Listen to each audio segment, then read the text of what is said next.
बिस्मिल्लाहिर्रहमानिर्रहीम। एक कामयाब नौजवान का ताज्जुब खेज वाकया। हजरत जाफर बिन सलमान रहमतुल्लाह कहते हैं कि मैं हजरत मालिक बिन दिनार के साथ एक दफा बसरा में चल रहा था। एक आलीशान महल पर गुजर हुआ, तमीर जारी थी और एक नौजवान बैठा हुआ मजदूरों को हदायत दे रहा था कि यहाँ पर ये बनेगा, वहाँ इस तरह बनेगा। मालिक बिन दिनार इस नौजवान को देखकर फरमाने लगे कि ये शख्स कैसा हसीन नौजवान है और किस चीज में फंस रहा है, को इस तमीर में कैसा अनहमाक है। मेरी तबीयत पर यह तकाजा है कि मैं अल्लाह ताला से इस नौजवान के लिए दुआ करूं कि वो इसको इस झगड़े से छुड़ा कर अपने मखलूस बंदे बना ले। कैसा अच्छा होगा अगर ये जन्नत के नौजवानों में बन जाए। जाफर चल इस नौजवान के पास चलें। जाफर कहते हैं कि हम दोनों उस नौजवान के पास गए, इसको सलाम किया, इसने सलाम का जवाब दिया। वो अपने मालिक से वाकिफ था मगर मालिक को पहचान नहीं। थोड़ी देर में पहचाना तो खड़ा हो गया और कहने लगा कि कैसे तशरीफ आवरी हुई।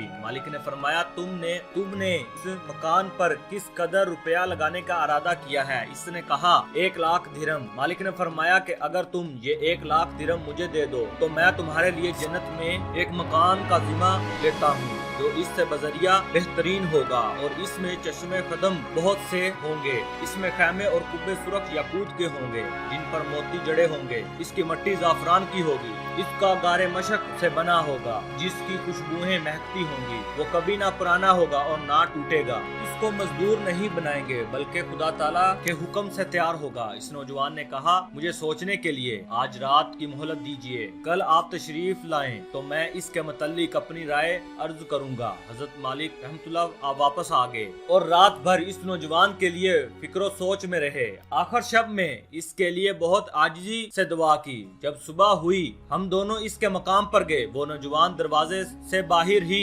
इंतजार में बैठा हुआ था और जब हजरत मालिक को देखा तो बहुत खुश हुआ। हजरत मालिक ने फरमाया तुम्हारी कल की बात में क्या राय रही। इस नौजवान ने कहा कि आप इस चीज को पूरा करेंगे जिसका कल आपने वादा फरमाया था। हजरत मालिक ने फरमाया जरूर। इसने दरहम के तोड़े सामने ला कर रख दिए और दवात कलम ला कर रख दिया।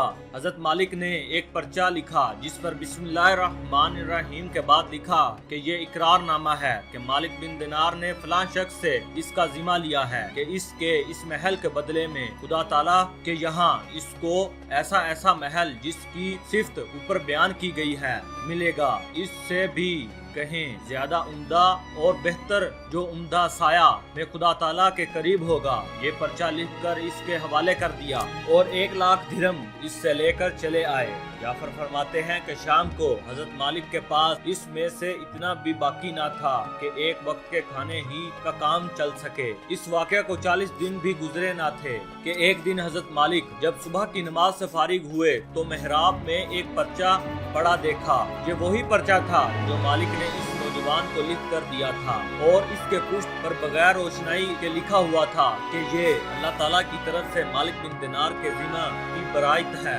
जिस मकाम का तुमने इस नौजवान से वादा किया था वो हमने इसको पूरा दे दिया और इससे 70 गुना ज्यादा दे दिया। हजरत मालिक इस पर्चा को पढ़कर हैरान हुए। इसके बाद हम इस नौजवान के मकाम पर गए तो वहाँ मकाम पर स्याही का निशान था जो शौक के तौर पर लगाया होगा और रोने की आवाजें आ रही थी। हमने पूछा तो मालूम हुआ कि इस नौजवान का गुज़श्ता कल इंतकाल हो गया है। हमने पूछा इसका गुस्ल मैयत किसने दिया था। इसको बुलाया गया। हमने इसे इसके नहाने और दफनाने की कैफियत पूछी। इसने कहा इस नौजवान ने मरने से पहले एक पर्चा दिया था और कहा था कि जब तुम मुझे नहला कर कफन पहनाए तो ये पर्चा इसमें रख देना। मैंने इसको नहलाया कफनाया और वो पर्चा इसके कफन के और बदन के दरमियान में रख दिया। हजरत मालिक ने वो पर्चा अपने पास से निकाल कर इसको दिखाया। वो कहने लगा ये वही पर्चा है। कसम है इस जात की जिसने इसको मौत दी। ये पर्चा मैंने